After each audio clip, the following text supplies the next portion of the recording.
The Great Pyramid at Giza is one of the 7 wonders of the ancient world. This magnificent construction is the only one of the original 7 wonders that still remains standing. This is a story of disturbing questions and unbelievable answers. A story that challenges everything we know about the history of our planet.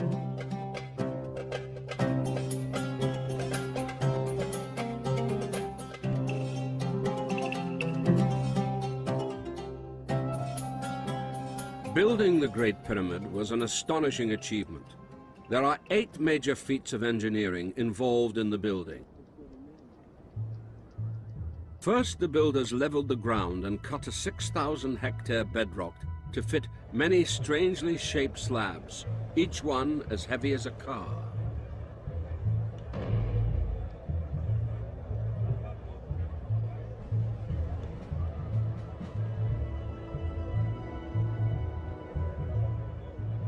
Second, they carried 130 granite blocks over 500 miles.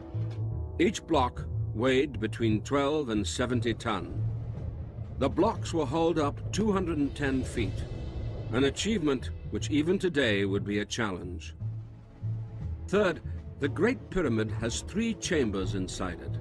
With breathtaking precision, the builders cut a passage through the solid rock, 300 feet long by 3 feet wide, to reach the lowest chamber. Pierluigi Coppet, an architect who helped create the Berlin-Potsdamer Platz, seems surprised. The descending passageway was narrow, so the working conditions would have been terrible. Keeping the tunnel at exactly the same angle would need special tools. You would need precision tools throughout the whole building process. Fourth, the builders worked with more than 2 million pieces of stone, all of different shapes and sizes. This makes accurate building much harder. In spite of this, the upper chamber is perfectly horizontal and vertical. The builders got it right to within a 50th of an inch. This is a feat any modern structural engineer would envy. To build things so accurately such a long time ago is frankly amazing. And even now, I think most people would say it would be too difficult for, for most builders to get anything like that accurate. And it worked. The Great Pyramid stayed intact through earthquakes that flattened everything around it. Everything was in its proper place, and nothing had moved inside. Fifth, the position of the Great Pyramid is absolutely precise. It points north within 0.05 of a degree. We only learned to do this recently. In the 17th century, thousands of years after the pyramid was built, they couldn't come close to that degree of precision.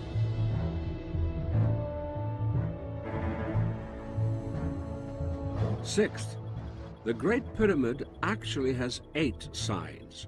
Building an 8-sided pyramid is even more complicated than building a 4-sided one. To keep this 8-sided base on the 4 sides of the edifice during the build, with an accuracy down to a centimetre, even down to a millimetre, this would have been extremely difficult.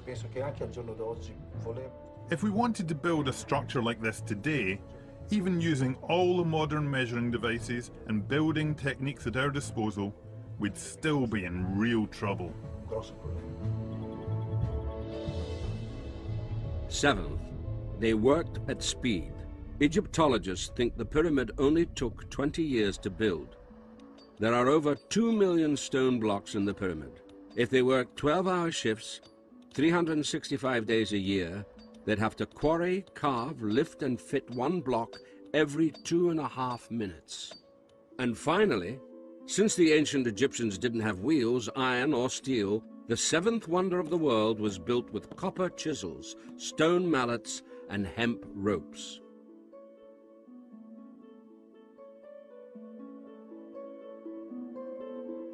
So, 4,700 years ago, when the rest of the planet was still wandering about in animal skins, the ancient Egyptians flattened a limestone hillock,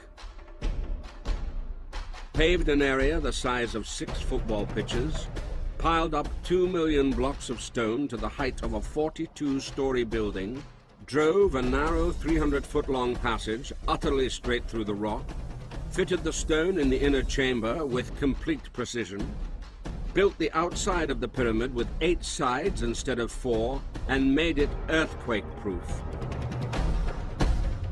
Lined it up precisely with magnetic north, and got the whole job done in 20 years using only these. The construction of this pyramid in such a short space of time, with such limited tools, is so amazing, so astonishing, that we have to wonder, was it even possible? To answer this, we have to go back to the history books and find out what we really know about the ancient Egyptians.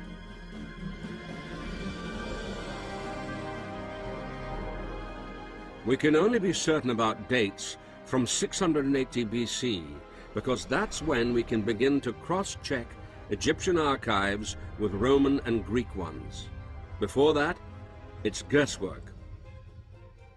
The differences could be give or take 200 years. You might think the Egyptologist is overwhelmed by written evidence. This is true for some periods, but for others, like the ancient empire, we know very little. And that's why, finally, your questions are ours. When it comes to the building of the pyramids, we have a lot of theories, but no written account. The pyramid is thought to be the tomb of the Pharaoh Cheops, although we have little historical information about him. As with all the Egyptian pharaohs, we don't have any proper historical records.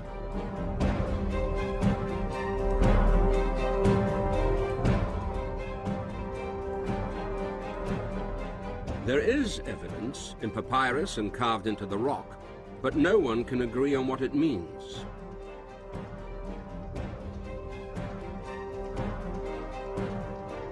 There is no agreement among Egyptologists. They look at the evidence on the ground and sometimes conclude one thing and sometimes another.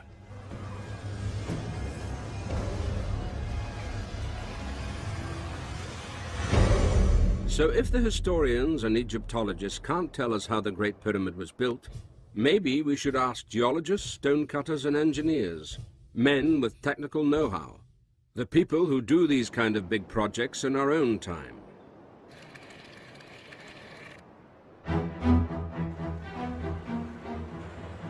In the 1960s, engineers raised the Abu Simbel temple to keep it from being flooded by the Aswan Dam's water. In spite of cranes and trucks, it took 5 years to quarry and rebuild this temple made of 2,200 blocks, some weighing 30 tons. It was a huge achievement, but nothing compared with building the Great Pyramid. This clay quarry in France is roughly the size of the Great Pyramid. It took 12 years to fill it, and all they were doing was dumping rubble. They didn't have to build a thing.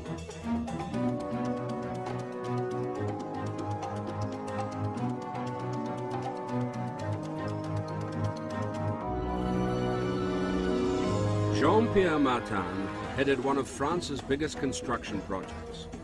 What does he make of the Great Pyramid? Either you believe in God and in aliens and you imagine all sorts of things, or, like me, you want to keep it down to earth, believing only in man and asking yourself how he did it.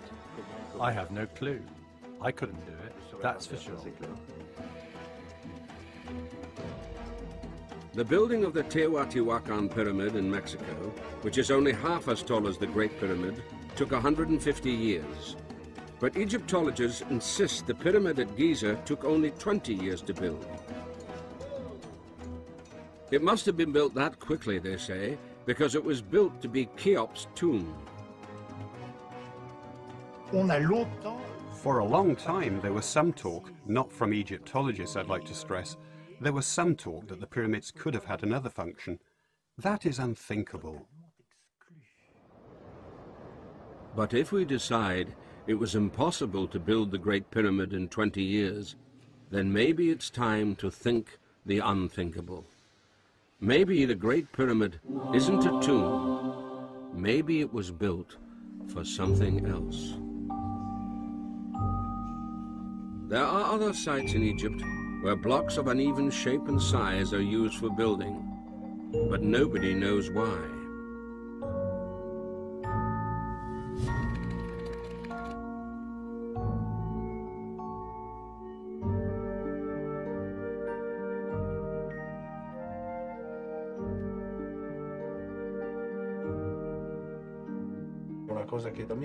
For me, this remains a complete mystery. Without cement, those are rough stones laid side by side. This is breathtaking. These are tremendous achievements. A razor blade couldn't fit between two blocks. They're so precisely laid. It can't have been easy. Heavy blocks like that haven't been put back in place anytime recently. Eric Gontier, a geologist, has an explanation. I think they were saving material because it had to be transported from a great distance. They did that because they were trying to save on materials. That makes sense, especially since the quarry was 500 miles away. So how would we do this today? We would start with a plan in order to define each piece precisely. Then we would produce each piece and afterwards reshape them to make sure that they fit together. So is this how they did it thousands of years ago? Here the blocks are irregularly shaped, but they're a perfect match with the blocks on the other side of the corridor, a mirror image. So they can't have been set as they came, using whatever irregular shapes came from the quarry. They must have been carved into these shapes on purpose. There must be a reason for it.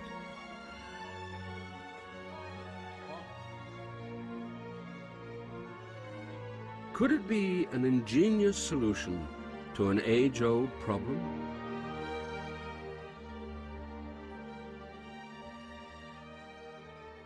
If you want your monument to stand strong, it needs to be heterogeneous.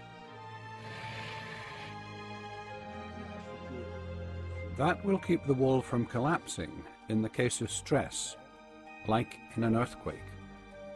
Since there are no modular blocks, there are no crack lines.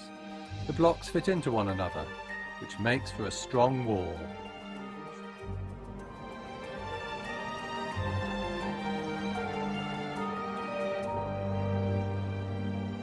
So the builders of the Great Pyramid over 4,000 years ago knew how to make their work earthquake-proof. Eric Gontier sums it up.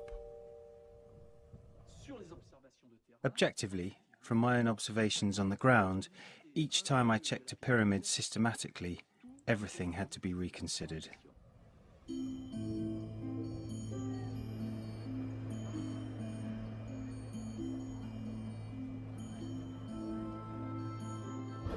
Maybe there is also a reason the Great Pyramid was built with 8 sides, even though building with 4 sides is much easier.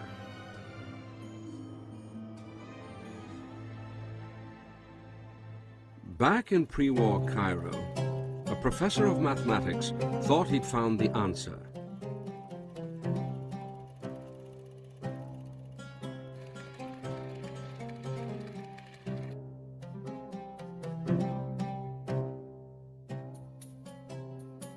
He found a photograph of the pyramid taken one night during the equinox by the Royal Air Force. It shows the south side split in two by the shadows.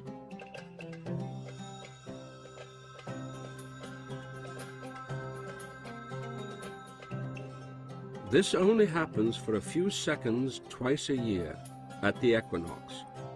The rest of the time, the way the sides of the pyramid is split into 8, not 4, is invisible to the naked eye.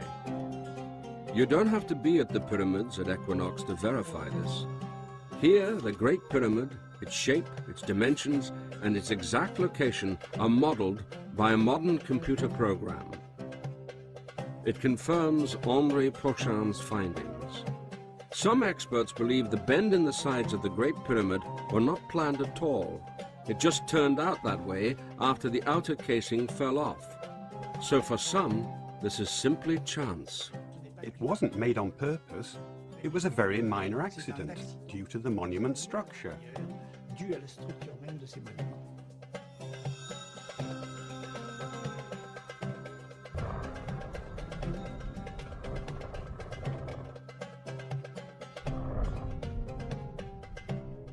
But other experts disagree. It's inconceivable to me that it would break its back in one direction and also in another direction at right angles. You know, to break itself into four, and that's not a natural behavior. You could imagine it breaking into two, but not into four. If that was the case, the building structure would have been all messed up. There would be cracks everywhere. It's certainly intentional. It was definitely the architect's choice.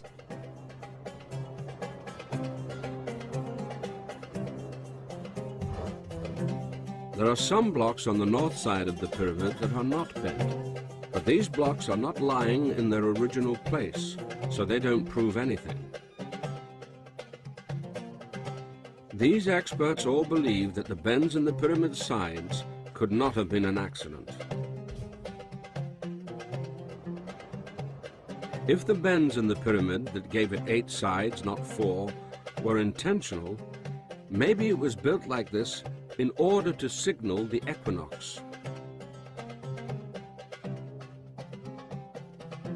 It's an amazing achievement, considering the primitive tools the ancient Egyptians had to build with.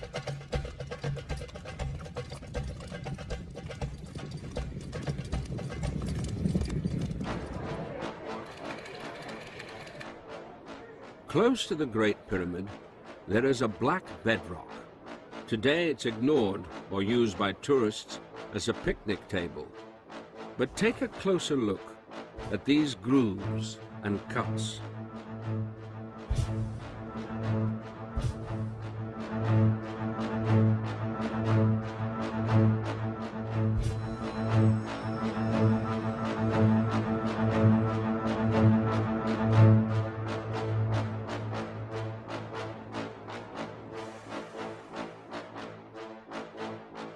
Compare this to rocks cut by modern machine tools. The similarity is staggering. On the other Egyptian sites, there are unexplained holes. These match the sort of thing we do today by machine.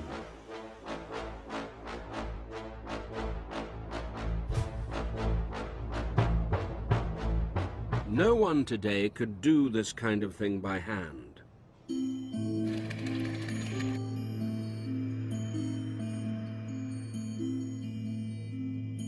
These museum pieces are perfect, even when they're made with stones that are harder than steel. And they're not rare. 40,000 of them were found beneath one pyramid.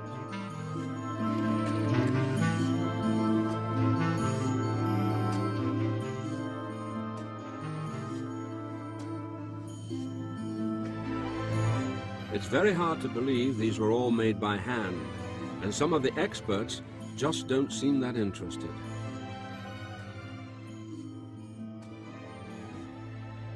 If you're asking about the analysis of the inside of the vases, we only dealt with the contents.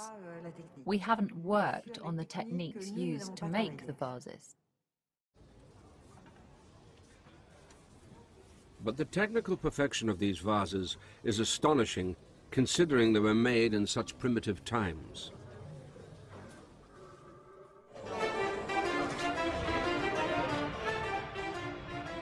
"500 miles away from the Great Pyramid is the quarry where the red granite to build it came from. This is an unfinished obelisk left in the quarry.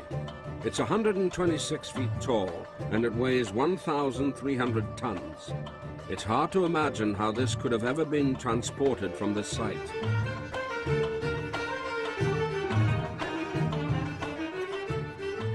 tools used in this quarry are supposed to be simple stones. Simple stones used to make holes like these. The work involved would be incredible.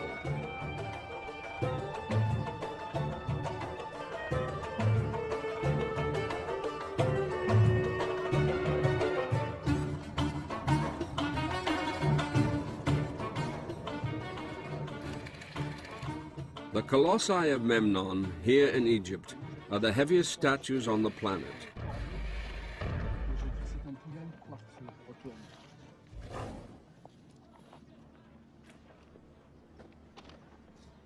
Is it possible they were erected using ropes and wood?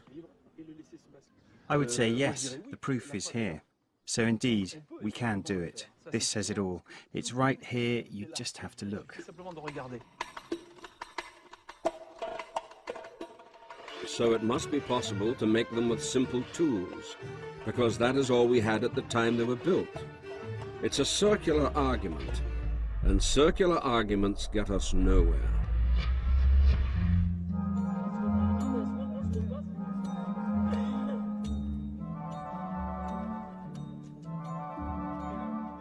There are no records of how these amazing structures were built, but Egyptologists say they are absolutely certain they weren't built by machines.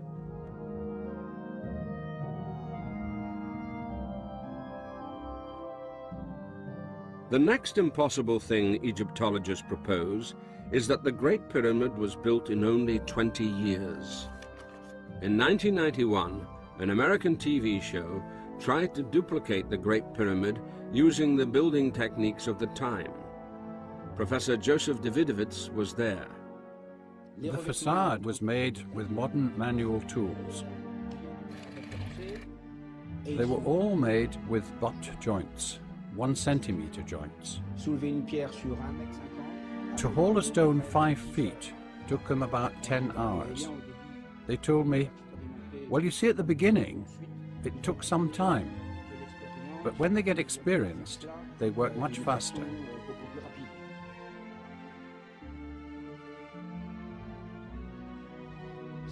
This was a fiasco, and this fiasco has become a touchstone in the books of Egyptology.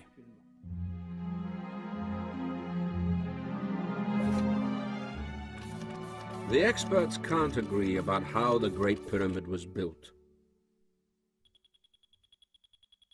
We need to look further.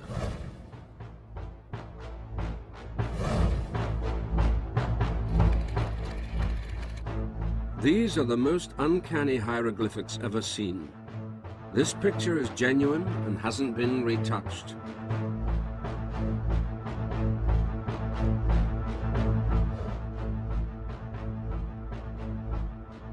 You might believe these hieroglyphics prove the existence of sophisticated technology in ancient Egypt. Mystics might see them as a sign from God. But in fact, they're a startling coincidence. These were 2 overlaid pharaoh names, Seti and his son Ramesses. As time went by and the plaster came off, these pictures were created by accident. There's no technology here.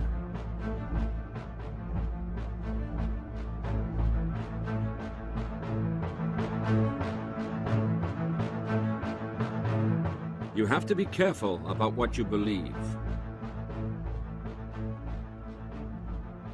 Whenever they come across a strange artifact, the archaeologists say it must be religious. So here, apparently, are some sacrificial basins, a religious altar, and a lotus flower vase. This one's in the Cairo Museum. Yes? It's a lotus flower vase. You don't remember? No. No, I don't.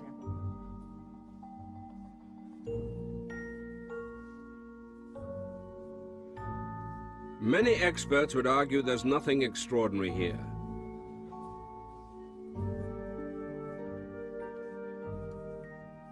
They might think of something as a sculpture or a religious totem, whereas an engineer or scientist would recognize it as a piece of a machine. I just beg the archaeologists, please let engineers, let scientists come in and help you analyze what the function of these devices are.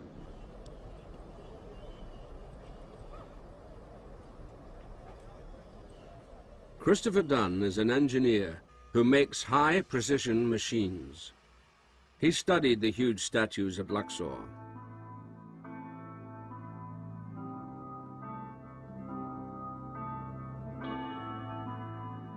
The Ramses statues at Luxor are incredible in their design, they're incredible in their execution. These are very, very complex shapes. And so we're going to look at just how complex are they. Chris Dunn analyzed the statue of Ramesses II's face and found it was completely symmetrical. What we see is that this jawline and this jawline are identical. In fact, that is unbelievable. To create the condition where one side matches the other, they had to have had some system of measure to be able to make sure that they were cutting the material properly and they were achieving the geometry that they desired. This is not the result of somebody going at a piece of granite with a chisel and chiseling a face out and saying, okay, that looks like a human face. This kind of condition does not happen by accident. As we see, you can describe a circle that actually conforms to the outline of the face. But now you've got to remember that that circle is in 2D, but the jawline is coming forward in 3D. So it's very complex geometry. And the same on the other side. And now we'll start to look at the other features of the face. The eyebrows, lower eyelid, upper eyelids, the lips, and an approximate curve to the mouth. We can use circles again to describe those features. And all the circles that are used here are the same diameter. Other heads also have the same geometric scheme. Even with modern tools, this would be incredibly difficult. What was guiding the tool? Because the human hand is not that precise. So it had to have assistance. And today we have mechanical assistance to guide tools to cut complex shapes and contours. What I present in telling you about the precision of the objects is just to present the facts as an engineer, what I have measured.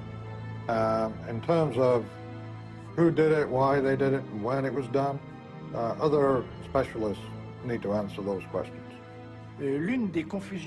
When people visit Egypt, when they discover and look very carefully at the relief, the sculptures and the hieroglyphs, they go, wow, how did they do that when they didn't have our machines? But we know the instruments they did use. They used abrasive tools working very slowly but surely. The harder the material was to work, like granite for example, the more the stone cutter, the chiseler, the carver, the sculptor perfected his craft. This was part of the relationship between the realm of man and the realm of the gods. It's impossible to believe that however careful the craftsmen were, however slowly they worked, that they could achieve such astonishing results without complex tools. It's hard to see how they were built by hand, using only chisels and lumps of rock.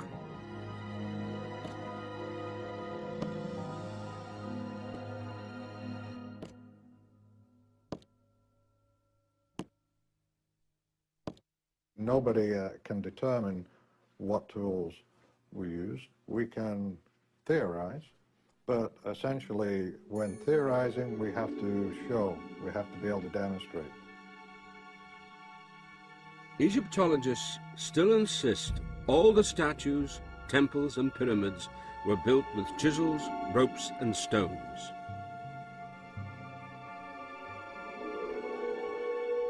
Egypt isn't the only place in the world where irregular stones were used in ancient buildings.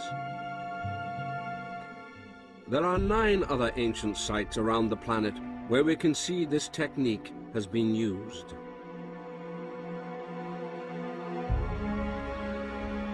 To solve this mystery, we must travel thousands of miles across the world to Easter Island.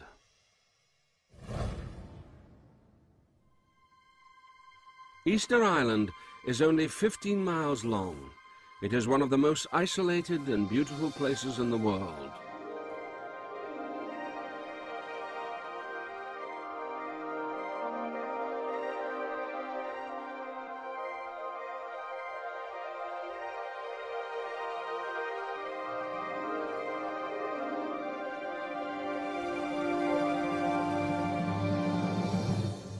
These statues, called moai, are carved from volcanic rock.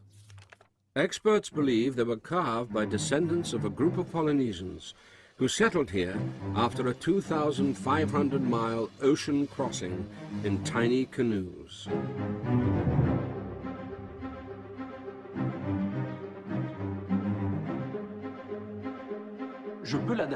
I can date it geologically. I will find some granite, I'll put it in a geological context, and from there I will say it took as many millions, and even in this case, billions of years to get this granite. My job as a geologist ends there. So we can date the age of the rock, but we cannot tell when it was carved. This is crucial. Here's the oldest wall in the island. Originally it was a pedestal carrying the statues. The irregular-shaped building blocks are just like the blocks in ancient Egypt.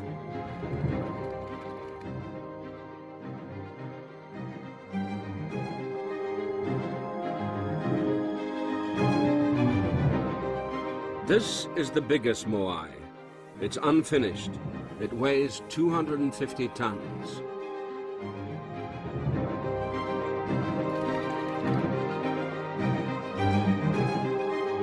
There are similarities between this quarry and the one in Egypt.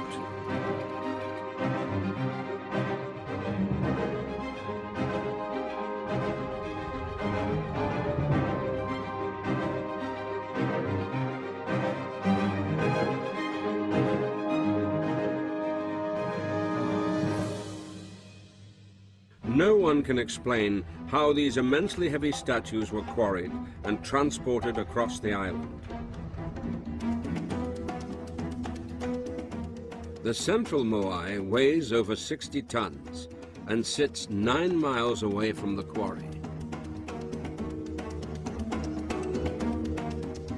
Experts say they were rolled across the island on tree trunks, but that's very hard to believe. No one has ever been able to duplicate it.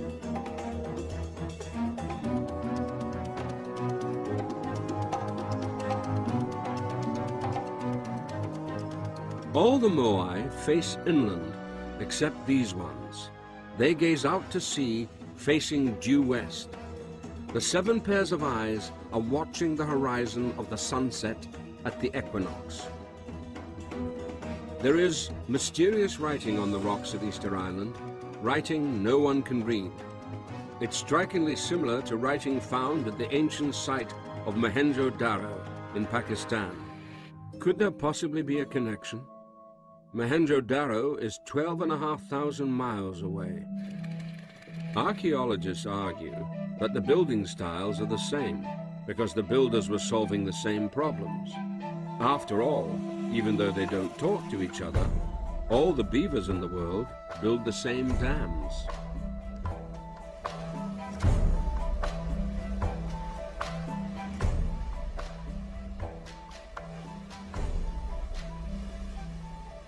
But the mysteries of Easter Island remain unsolved.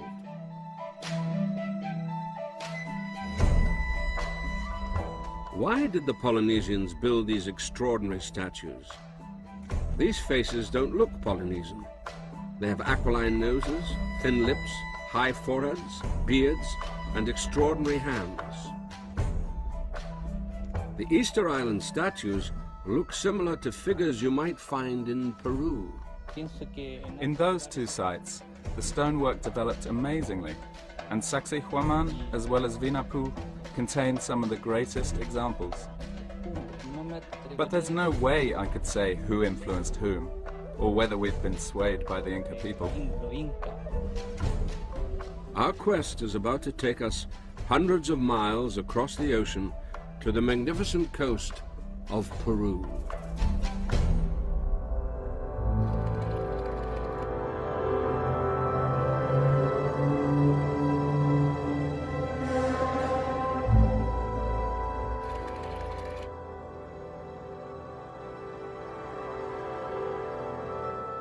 This extraordinary Peruvian carving is 549 feet long and is precisely orientated north to south. But who carved it? When was it carved? Or why? No one knows.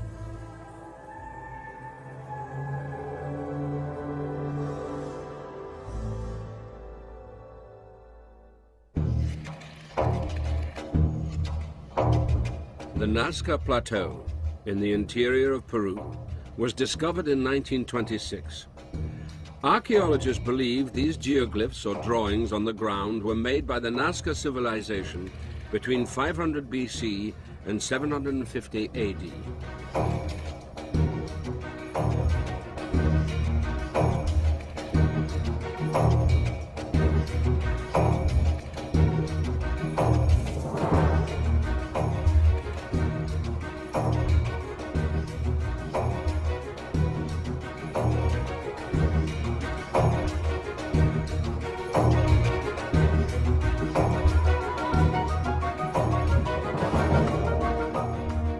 The longest of these perfectly straight lines stretches for 13 miles.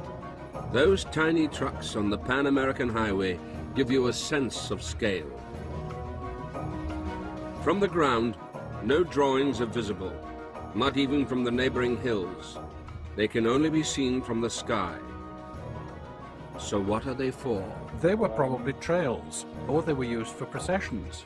As archaeologists say, those lines were drawn to walk on. Surely there is more going on here than that. Not far from Nazca, a pyramid has been discovered. There may be 40 or more of them, but the site hasn't been properly excavated yet, due to lack of funds. And that's not the only thing Peru shares with Egypt. There are mummies here and misshapen skulls, similar to the skull of Akhenaten, the Egyptian pharaoh.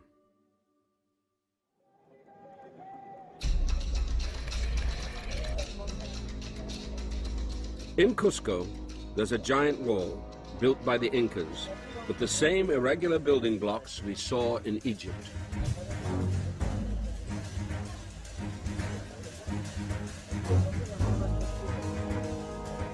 We see the same thing again at the Sacsayhuaman site, the irregular construction technique that makes these buildings withstand earthquakes.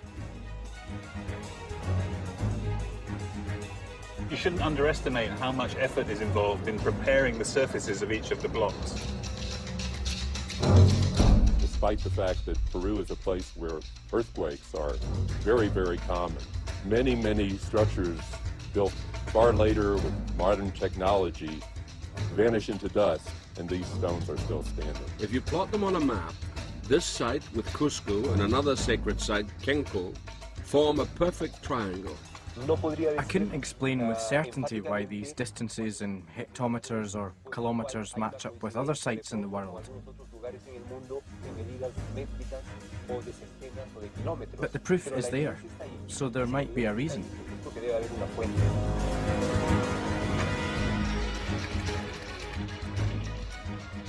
Throughout Peru, ancient sites like these are filled with spectacular constructions. Just lifting these rocks up a slope like this was a real challenge. Nowadays we could lift stones of 10 tons to a reach of maybe 50 meters, to a height of 100 meters with very large cranes. But I mean, that's a huge piece of contemporary technology. What's amazing about it is that we couldn't do it now. And this was 500 years ago. If you imagine the Egyptians,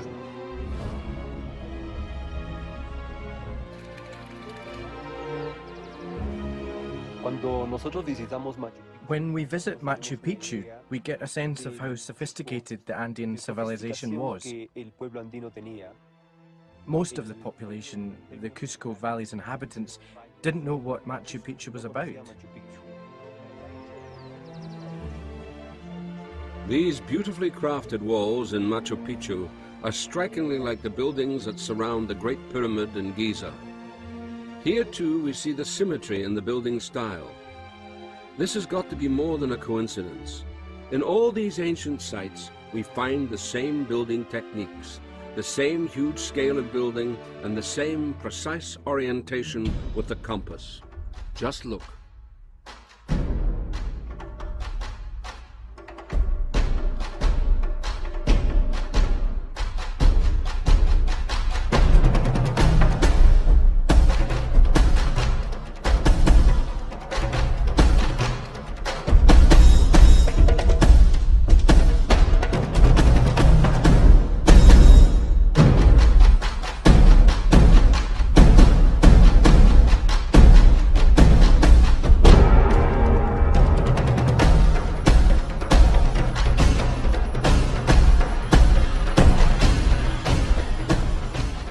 This is where the comparison with the beavers falls through.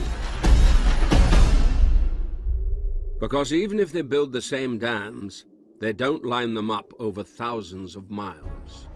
If you were Charles Darwin and you were thinking about the history of evolution, you would look at these examples of stonework and masonry and you would say either it's one evolutionary stream, the same stream, in which case these people all knew about each other's work, even though they were separated by thousands of years.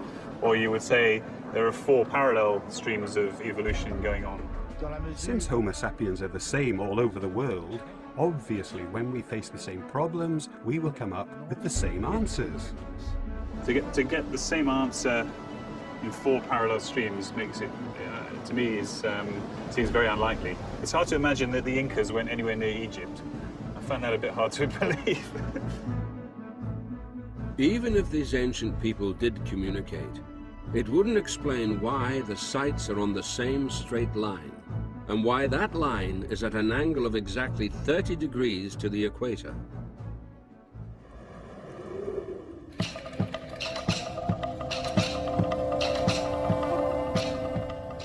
And the mystery doesn't end there.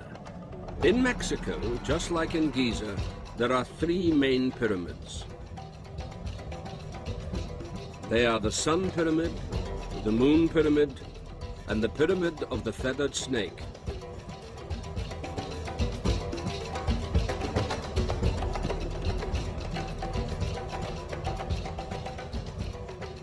And just like in Giza, the main pyramid is precisely aligned.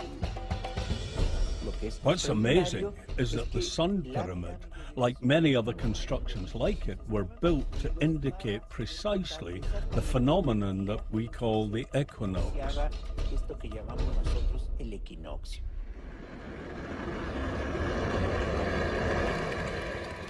Even in China, there are ancient pyramids. These pyramids are made of clay and dirt. We can see them in these aerial photographs, but it's impossible to get to visit them because the Chinese authorities keep them under wraps.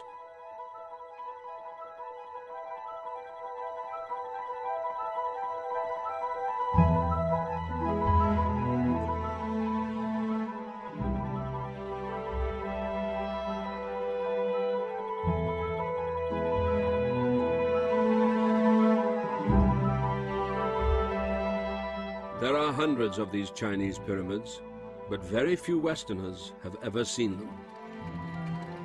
We're very fortunate that this footage exists.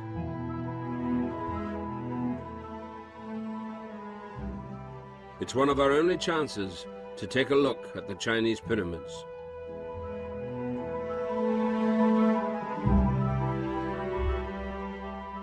I think I'm the only one to have been granted the right to shoot, take pictures and climb on those pyramids by the Chinese government.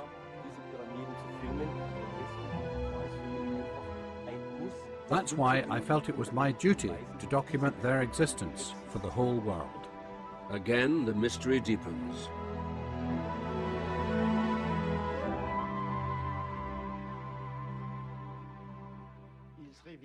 It's senseless to try to look for ties or cultural exchange between different times and different places of civilizations.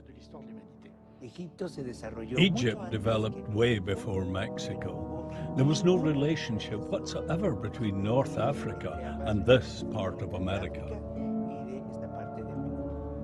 It is odd that Egypt, whose writing is hieroglyphics, China, whose characters are also close to hieroglyphics and even more complex, or the Mayan culture, which also has a hieroglyphics kind of writing, built that kind of signal monument. But it doesn't work for Mesopotamia, so it's just a coincidence. After all, most writings start with an expression of reality. However much the experts deny it, the similarities between all these ancient sites are striking. Hieroglyphic writing, mummified bodies, great astrological skills, earthquake-proof construction techniques.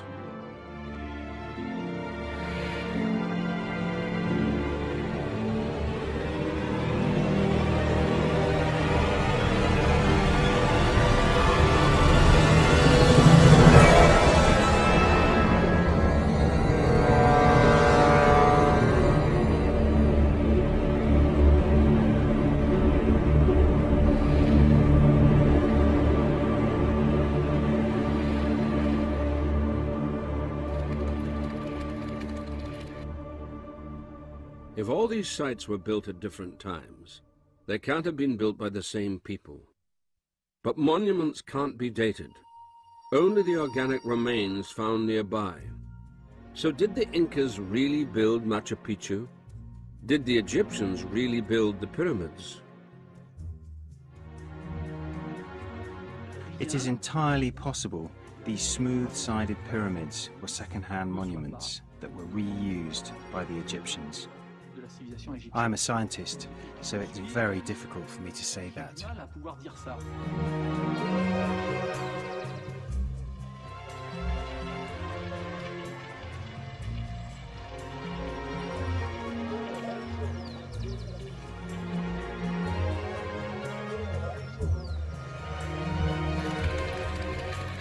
The Chinese are planting trees on their pyramids.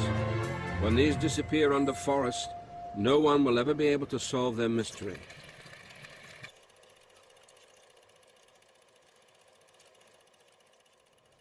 We need to look harder at these questions if we're ever going to find the real answers. Any material that mankind hasn't managed to invent, a single material which lasts as well as this stuff. It's amazing, but we haven't done it yet.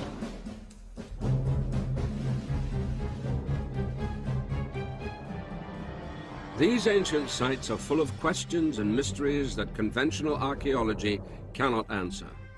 And anyone who steps away from the usual explanations is dismissed as a crank. But the questions remain.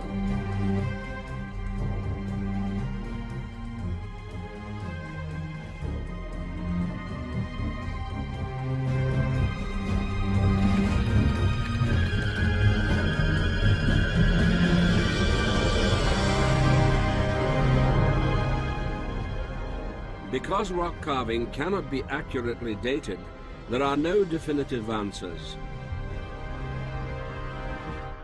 If we want to solve these mysteries, we need to keep an open mind.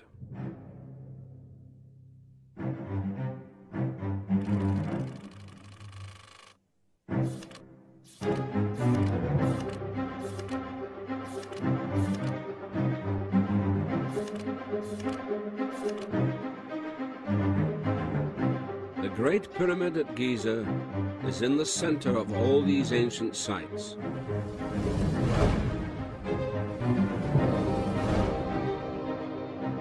Maybe Egypt holds the answers. It's time to go back to the pyramids, remembering what Sherlock Holmes taught us. When you have eliminated the impossible, whatever remains, however improbable, must be the truth.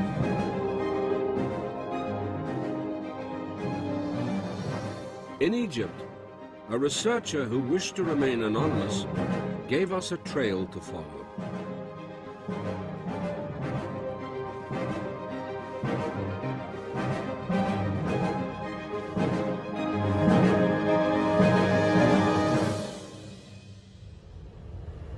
It all started in Egypt, not far from Giza, at the foot of the Red Pyramid, ascribed to Snefru, Cheops' father. This is the Pyramidion, the Red Pyramid's cap. It was discovered by the German Egyptologist Rainer Stadelmann in 1993. These shots were taken in 2005, when the Pyramidion measured exactly 1 meter in height. We assembled it, and its dimensions were precisely 1 meter by 1.57 meters. Surprisingly, it was also precisely 1 meter high. The Egyptians knew many things that we have inherited, but not the metric system, of course. We can think that the estimate was roughly 2 cubits. That was enough for the stonecutter. Was this sheer chance? It seems a remarkable coincidence.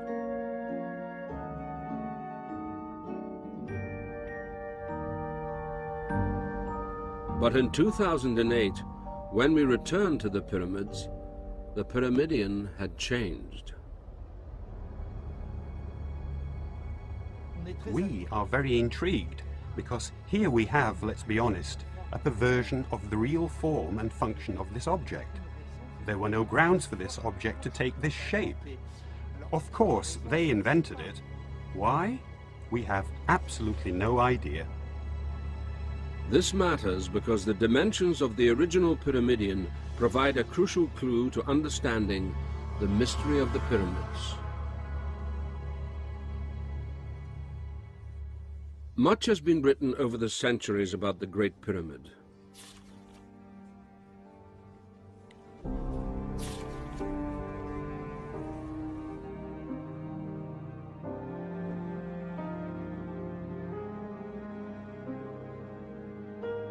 The ancient Roman, Pliny the Elder, tells of arguments about who built the Great Pyramid.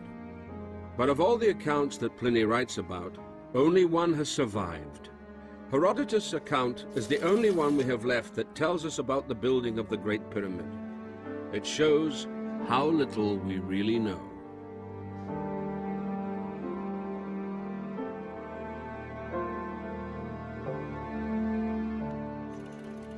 In 1859, an Englishman, John Taylor, discovered if you divided this dimension by this one, you got pi, the mathematical formula. This caused controversy at the time. Some people thought it was an accident. Others saw the hand of God at work. Could it be a coincidence that these particular dimensions give us pi, one of the building blocks of mathematics, science, and engineering?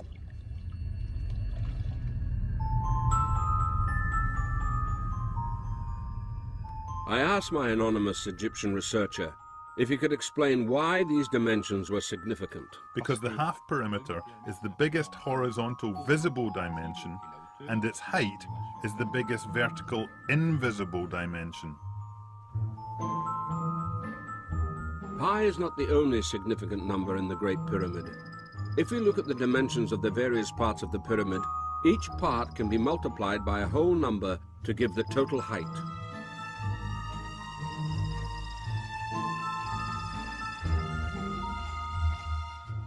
The surface of the 4 sides divided by the surface of the base equals the famous golden number, one of the key principles of aesthetics and design.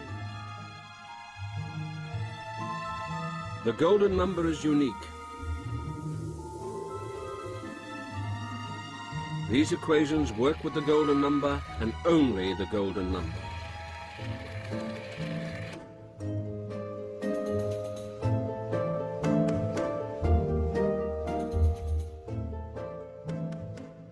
The golden number occurs all over the natural world, in the shapes of plants, in astrology, in the proportions of the human form, in the proportions of great art.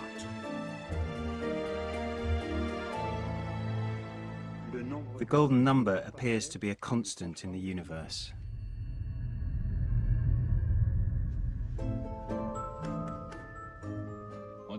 By dividing the half perimeter by the total height, we get the golden number squared. And the golden number occurs again and again in the Great Pyramid.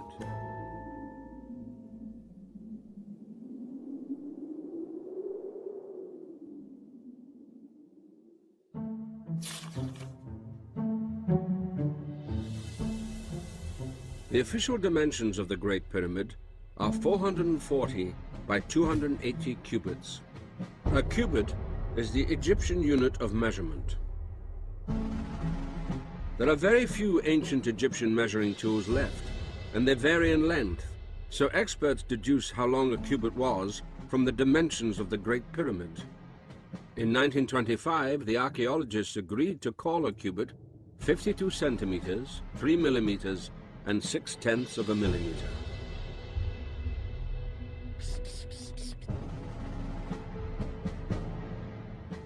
It seems ridiculously precise, like measuring the content of a swimming pool with a jug.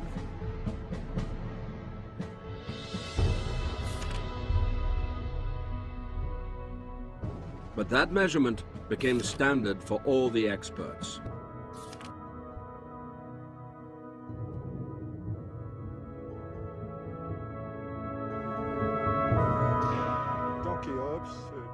In Cheops, we can tell from the size of the rooms that the cubit is 52.35 centimeters. Today, things have changed.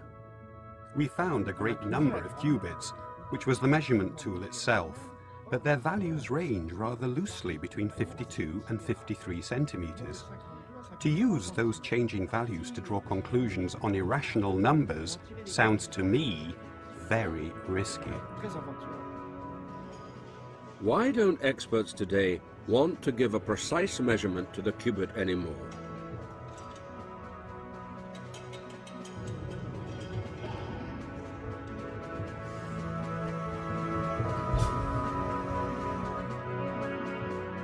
Maybe because they feel uncomfortable admitting that the pyramids were built with such precision in these primitive times.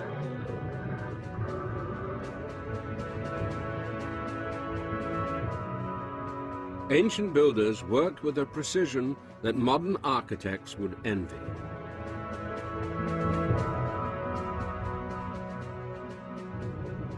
Their achievements have never been bettered. These are the tools that are necessary to determine the precision on the artifacts. These are modern tools. These tools do not exist in the archaeological record. The builders of the pyramid were working with a precision that they didn't have the tools to check. It's just like the statue at Luxor, which has a perfect symmetry. Only modern methods can measure. How on earth did the ancient Egyptians do it?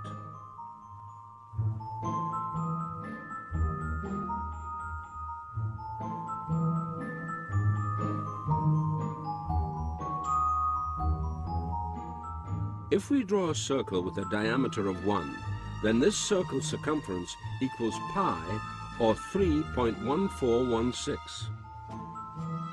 Divide this length by 6, and we get 0.5236, a number surprisingly close to the cubit's length.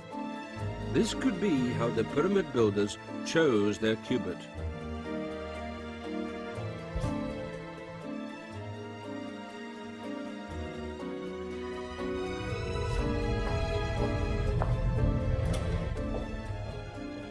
If you draw a square, you can imagine all sorts of different heights of pyramid on it. Now draw a circle with the same length as the square. Measure the radius of that circle. This is the height of the Great Pyramid. That's why the Great Pyramid contains both pi and the golden number. This length divided by the visible height, the visible surface divided by the invisible surface. This length, the length divided by this one also equals the square root. The visible surface divided by the invisible. This length divided by this one equals the golden number. That was enough. All this can't be chance, because everywhere you look in the pyramid, you come across pi and the golden number. It's found in the visible pyramid, and it's there in the upper chamber.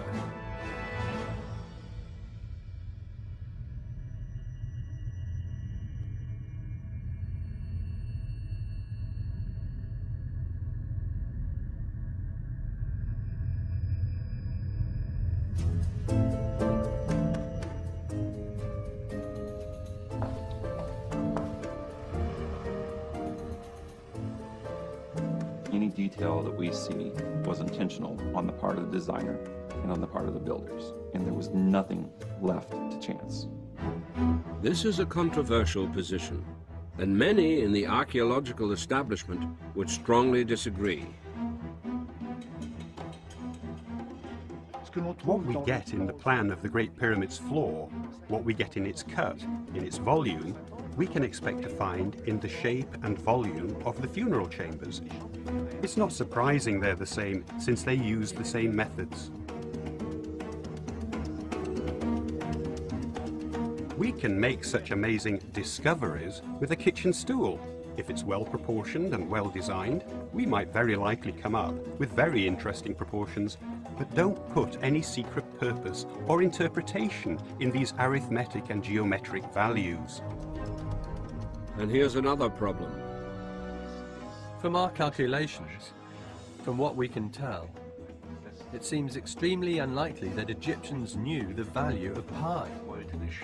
The golden number was also a relative unit featured in pyramids and their temples. But it never occurs in Egyptian calculations. So this knowledge of the golden number is very surprising.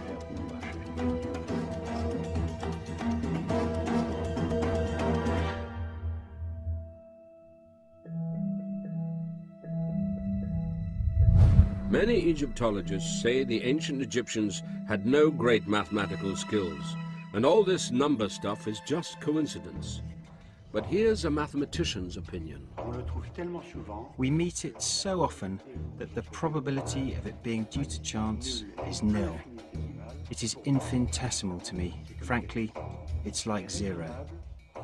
It stands to reason, even for a mathematician, meaning someone who can assess probability, that the volume of that pyramid was picked because of its numerous possibilities to reveal through it the golden number.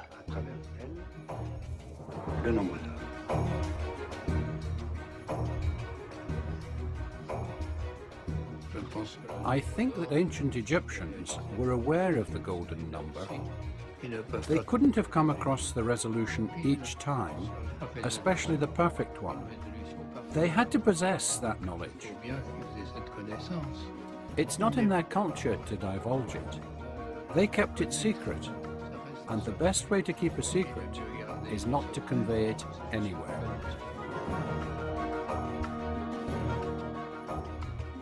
It's no secret, it's simply closed.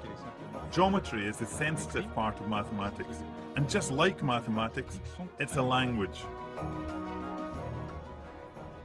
The golden number, or golden ratio, often occurs in classical architecture. We can see it in great buildings like the Parthenon and many of our medieval cathedrals.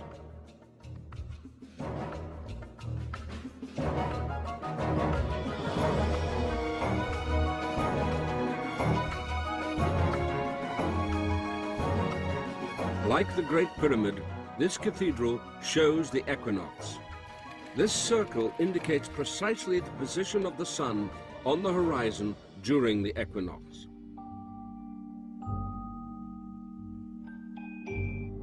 Even more extraordinary, the shape of the Great Pyramid is hidden in the facade of Strasbourg Cathedral, even though, when the cathedral was built, the Great Pyramid was still partly covered in sand.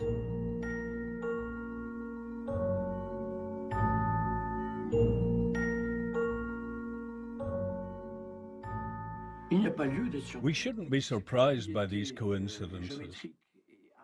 These geometric and arithmetic features have been brought back to be used in cathedrals in medieval times since the Crusades. But the cathedral was built 4,000 years after the pyramids.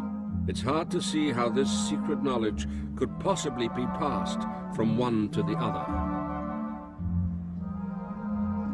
In our own times, the glass pyramid at the Louvre shares its proportions with the Great Pyramid of Giza.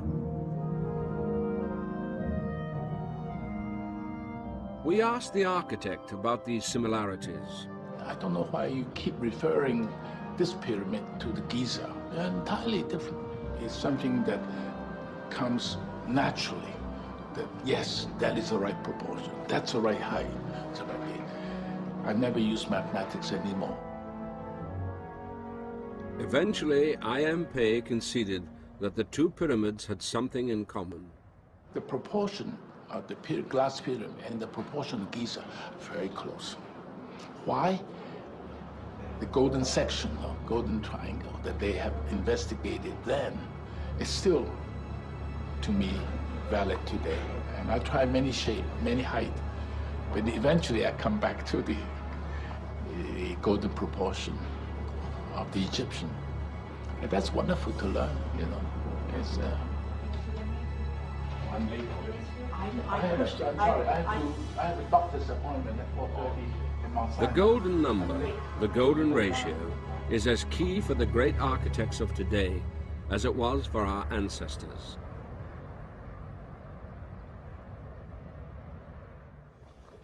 But the Great Pyramid had still more secrets to reveal.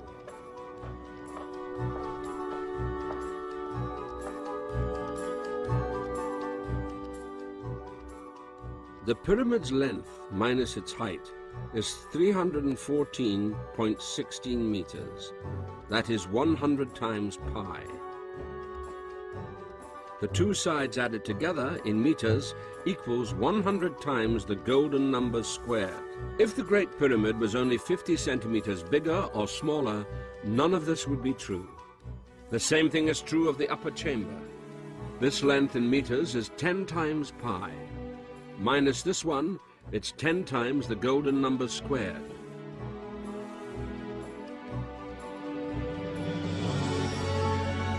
Maybe the answer to the mystery at the heart of the Great Pyramid lay in these numbers.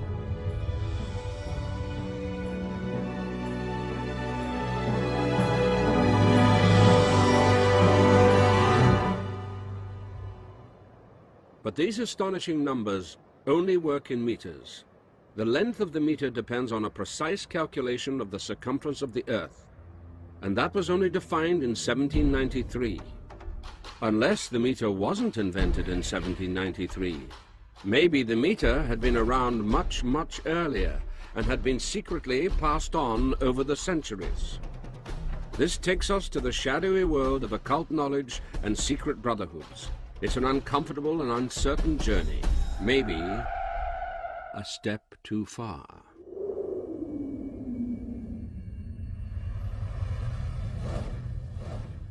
Time to take another look at the Pyramidion.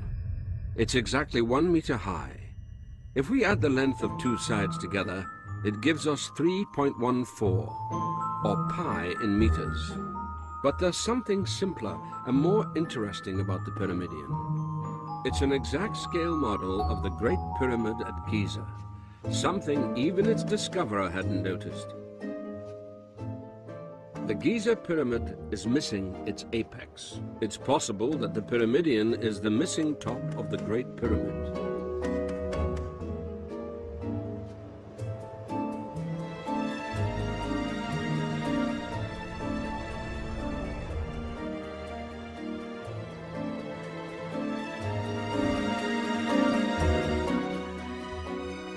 In a circle, if the diameter is 1 meter, then 1/6 of the circumference is 0.5236 of a meter, which is exactly the length of the cubit used to build the Great Pyramid.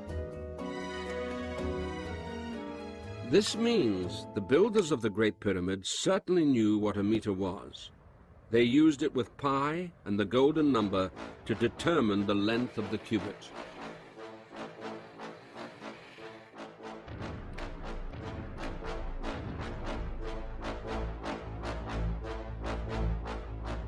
But the mysteries don't end there. The anonymous researcher we spoke to earlier had been plotting the ancient sites on a world map. This strip that stretches from Easter Island to Giza is actually part of a 25,000-mile-long circle.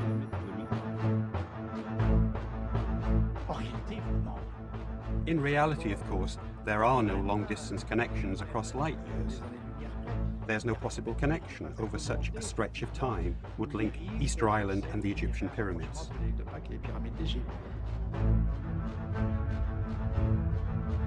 This 100-kilometer wide circle goes through many significant ancient sites across the globe. In Peru, it passes through the Paracas Drawing, the Nazca Tracks, Ollantaytambo, Machu Picchu, Cusco, Sacsayhuaman, and the Paratoare Pyramids. In Africa, it crosses Mali and the mysterious Dogon lands, where they knew the stars Sirius B and C before any astronomers. Algeria and the Tassili Nijar, with its painted Martian god. In Egypt, it goes through the Siwa Oasis and its Zeus Ammon temple, and through the Great Pyramid at Giza. Next, it crosses Petra, Ur, where Abraham was born, Persepolis in Iran, Mohenjo-Daro in Pakistan, where the unreadable writing was found that is so close to the writing on Easter Island. Then it crosses sites that have always been known as the homes of the gods, Khajuraho in India, Phayé in Burma, Sukhothai in Thailand, Angkor Wat and Prahihar in Cambodia. And it ends with the most isolated and mysterious place on Earth, Easter Island. There is an astonishing accuracy to this alignment. Although many of these sites date from different times, most were built on the ruins of more ancient sacred sites. At some remote point in the past, someone had built a series of sacred sites on this line, circling the globe. The circle was as long as the equator, but the mystery doesn't end there. If we take this circle as an equator, then its north pole will be located here, and the triangle formed by this point, Nazca and Giza, exactly matches the shape of the Great Pyramid. The distance between Nazca and Giza equals the distance between Teotihuacan and Giza. The same is true of the distance between Angkor Wat and Nazca, and between Mohenjo-Daro and Easter Island. The distance between Easter Island and Giza is 10,000 times the golden number.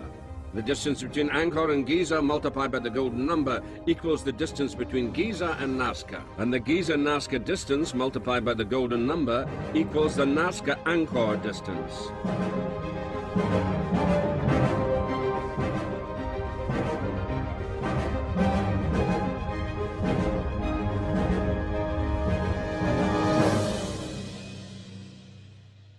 As surprising as this seems, it ties in with some earlier discoveries about the pyramids.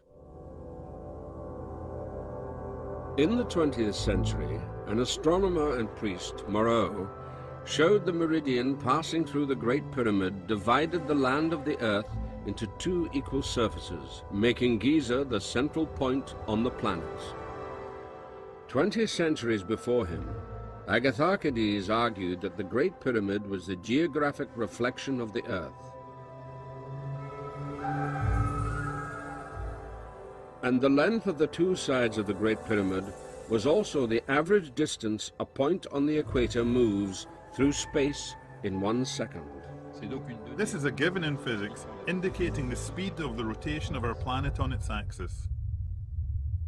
Every aspect of the Great Pyramid is stuffed with significant numbers that connect to the world. But many people find this hard to believe.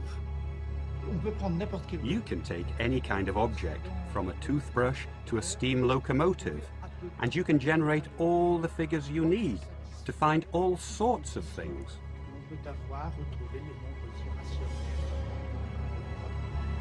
Skeptics argue that this could all be just chance, but the number of amazing facts that have to be explained just keep growing.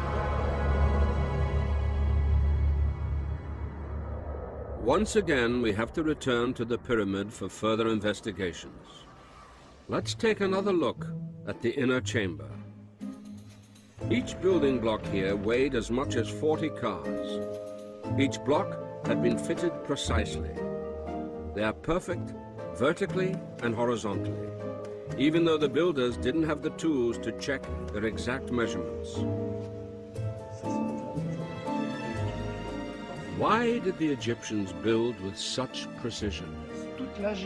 All the efforts and intelligence of the Egyptian craftsmen were aiming at a geometric perfection with their building, because their monument was meant to connect with the realm of the gods. From the first pyramid to the last statue, there's a desire for cosmic balance, and being a part of this cosmic balance was the duty and wish of every Egyptian. But if we abandon the conventional beliefs of archaeologists, there's an alternative explanation that may get us closer to the truth.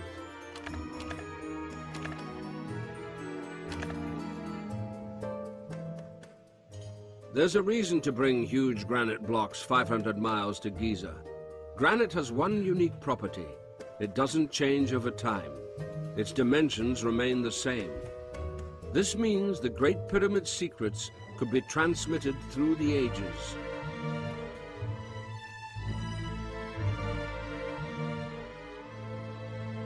My anonymous friend drew two circles, one outside and one inside the base of the pyramid. He subtracted the length of the inside circle from the length of the outer circle. Take this figure to a physicist. That's odd. That's the speed of light. No doubt about it. This is the speed of light. In millions of meters per second, this is the number from the pyramid. I've nothing else to say. Scientists may find these truths unpalatable, but they are hard to deny.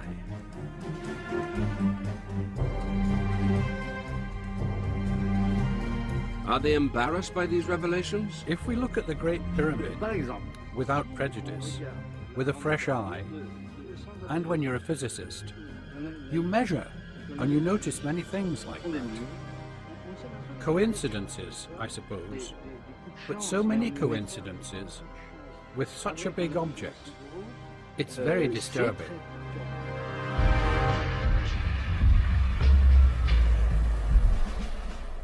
Many experts would argue there's nothing extraordinary here.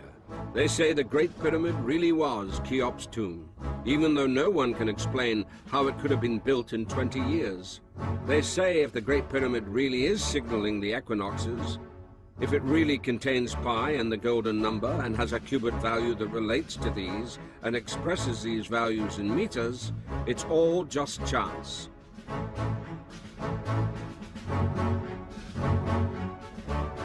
They say the striking similarities between the ancient sites thousands of miles across the world is just another coincidence.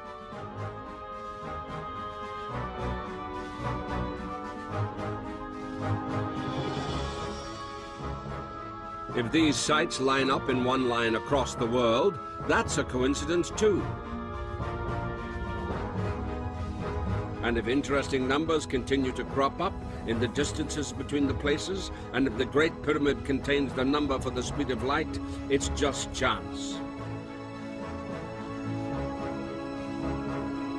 How many coincidences have to happen before you look for another explanation? This is starting to look less like chance and more like the hand of God. Or maybe there's a rational explanation for these mysteries. Maybe it's not chance. Maybe once we look beyond the conventional histories, there's a new truth to be discovered. If none of this is coincidence, then who is responsible? Is it possible that it was the ancient Egyptians? They were not aware of the possibility of measuring the Earth. They would first have had to know that it was a sphere, which was beyond their imagination. Could it be a more ancient civilization that has since disappeared? I find the alien option much more appealing, because we can at least say that there is in Egypt, in the pyramids, an incentive for the imagination.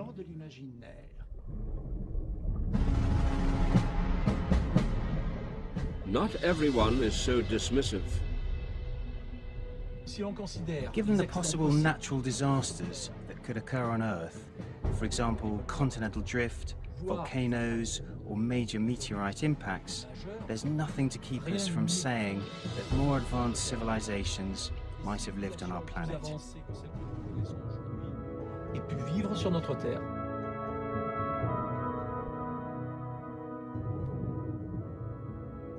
So it's possible a more advanced civilization once lived on our planet.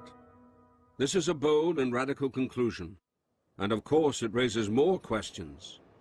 Why are there no traces left of these people? If, for some reason, our civilizations were to disappear, many things would withstand centuries, but not millennia. Only a few big monuments would last. Monuments, I would say, like the big pyramids in Egypt. What then is left of this advanced civilization? We know they measured the Earth. They built a scale model based on it, in the shape of the pyramid, full of numerical significance. They built a series of artifacts along a line that circumnavigated the world. There must be a reason for all this. Everything we have discovered about the Great Pyramid must have been put there for a specific purpose. We are very close to discovering the truth.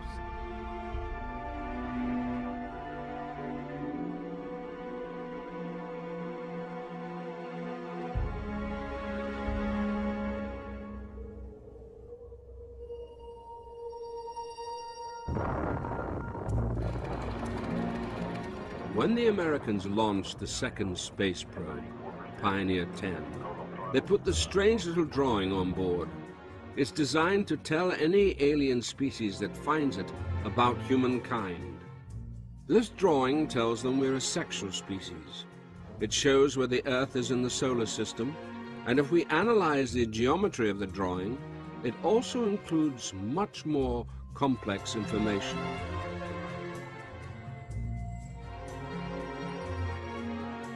Thousands of years earlier, the builders of the Great Pyramid did exactly the same thing as the Americans did. They too sent a coded message out into the universe, except this message wasn't designed to cross the vastness of space, but the vastness of time. The message hidden in the Great Pyramid at Giza was addressed to a future civilization here on Earth. It is a message in a bottle, and it's addressed to us. Now we have to work out what that message means. Since they went to such incredible lengths to speak to us across time, it must contain information of utmost importance. The builders have precisely signaled the equinoxes again and again.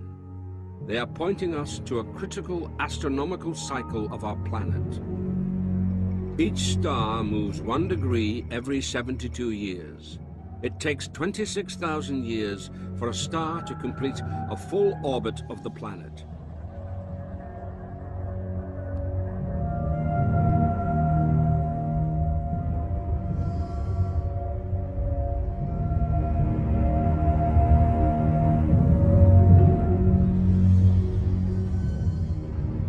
The constellations of the zodiac locate the Earth in the universe.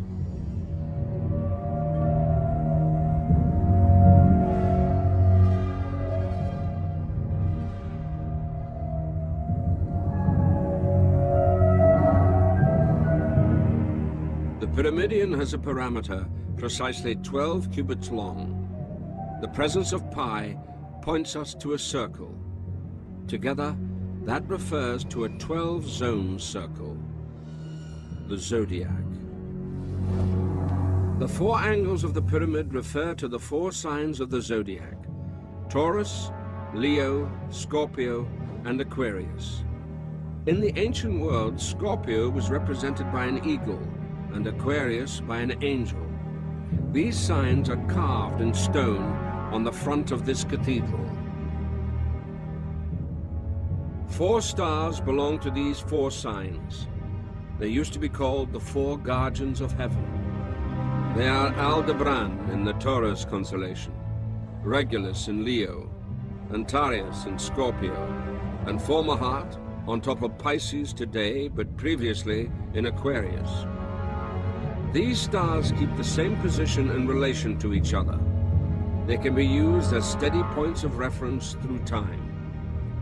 This is the Taurus-Scorpio axis, formerly known as the Taurus eagle axis, shown by the Babylonians as a winged bull. This is the Leo angel axis. Its symbol is in front of our noses, here on the Giza Plateau. The Sphinx, a man's head on a lion's body.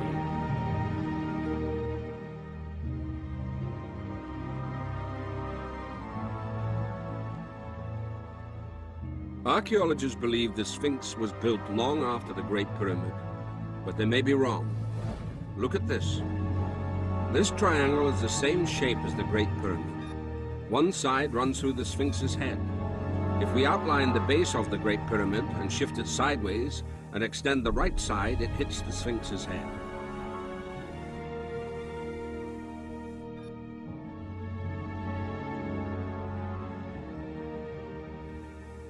And if we trace a circle like this, once again we hit the Sphinx's head in exactly the same spot. This could be the answer we're looking for.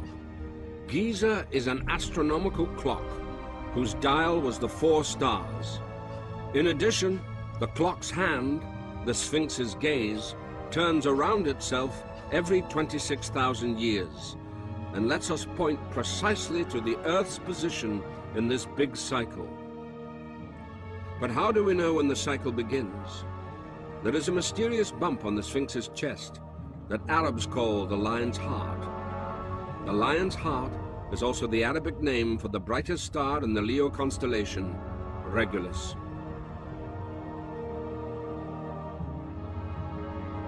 The Sphinx has always been a symbol for enigma. She speaks to mankind with the famous riddle: who starts his day on 4 legs, continues on 2 legs, and finishes on 3 legs? Remember the answer: man and his destiny. When the Sphinx's eyes line up with the star Regulus, the lion's heart, then a new cycle of the equinoxes begins.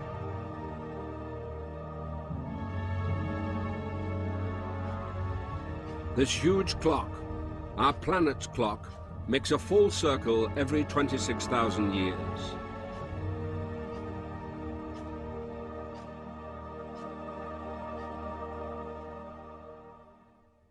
Everything we have looked at points to this.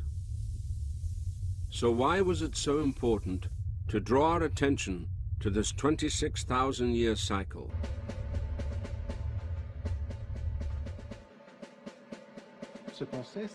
We know that the glacier and heat cycles are in sync with the Earth's orbital parameters.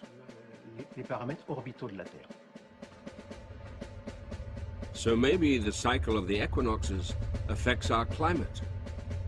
In many ancient texts, there is evidence for the idea that there's a cycle of destruction and rebirth, by water or by fire. For example, in the ancient sacred texts of the Hindus.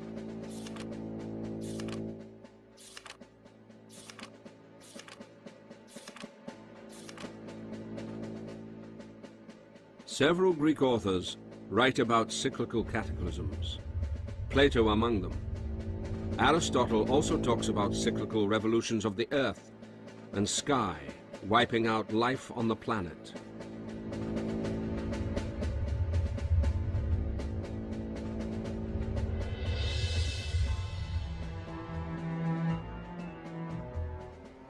The Maya too had a similar legend, saying we lived in the era of the 5th sun.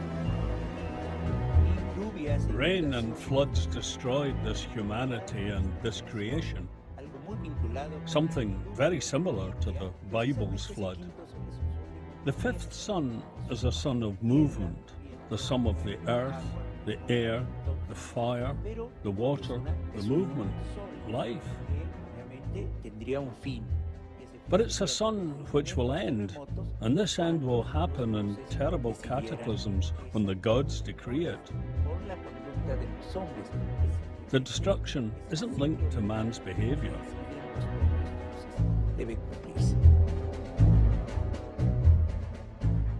Today's science makes us look again at these legends.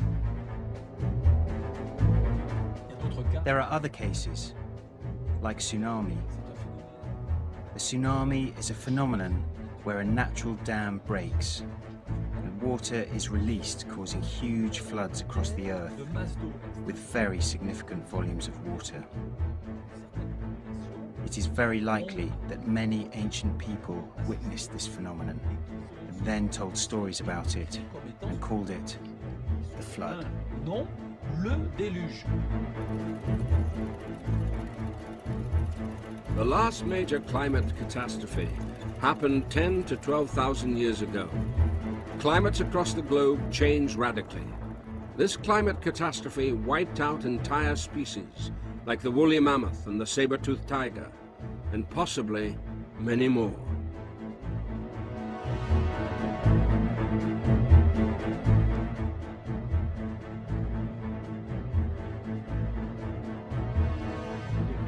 There are many species that probably disappeared, but since they were not kept frozen, we don't puzzle over their death. We can't answer the question how many because the research, the studies haven't been done. We'll answer that question when we get the human and financial means to answer it. So species disappeared and forests were turned into deserts.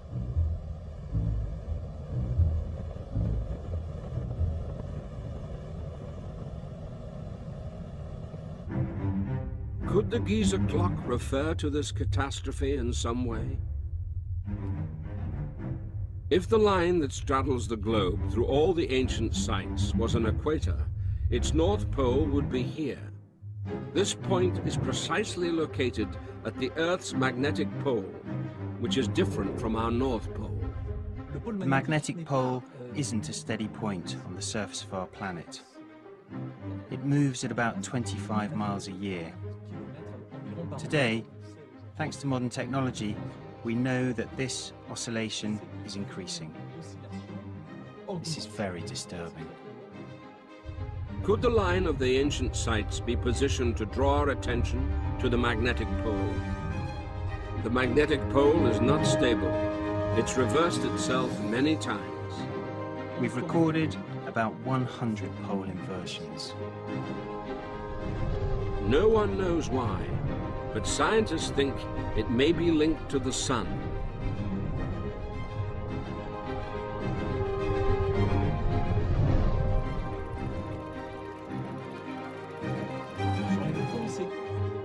On the consequences of the magnetic pole, I think that today we would need tens of hundreds of researchers to gather around and brainstorm about this kind of research, to try to understand the direct and indirect consequences of this magnetic pole inversion. Our climate is changing. The movement of our magnetic pole is accelerating. We cannot know what the consequences could be.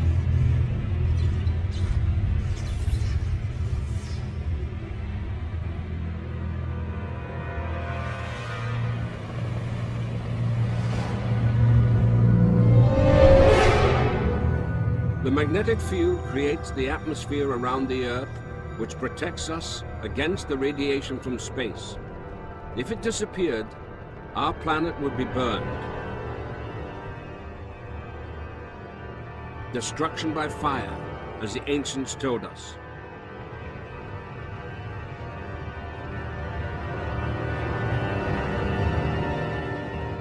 Modern science and ancient prophecies were matching up.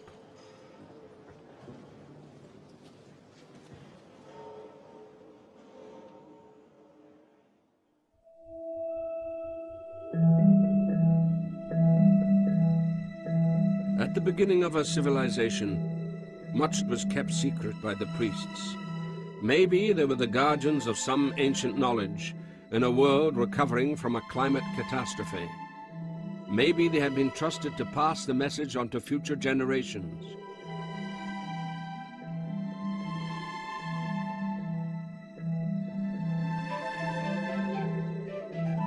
Maybe these astonishing buildings were constructed to warn us against a terrible cycle of destruction. an event that eradicated their own civilization, so now we know nothing about them.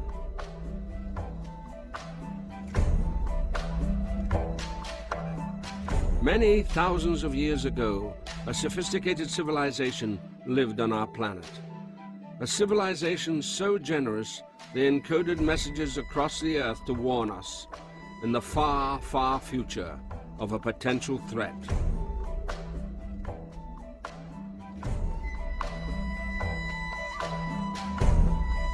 This is a message from the past that we should surely take seriously. The climate change that scientists see in our world today could be the first signs of the catastrophe our ancient ancestors were warning us about. Our time may be running out. The answer to these ancient mysteries are strange and difficult to fathom. Many scientists and archaeologists will dismiss them out of hand.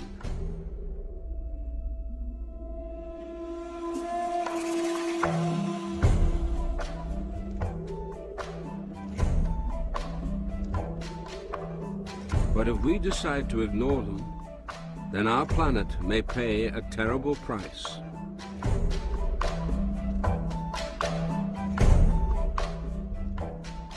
The Great Pyramid of Giza has a message for us all.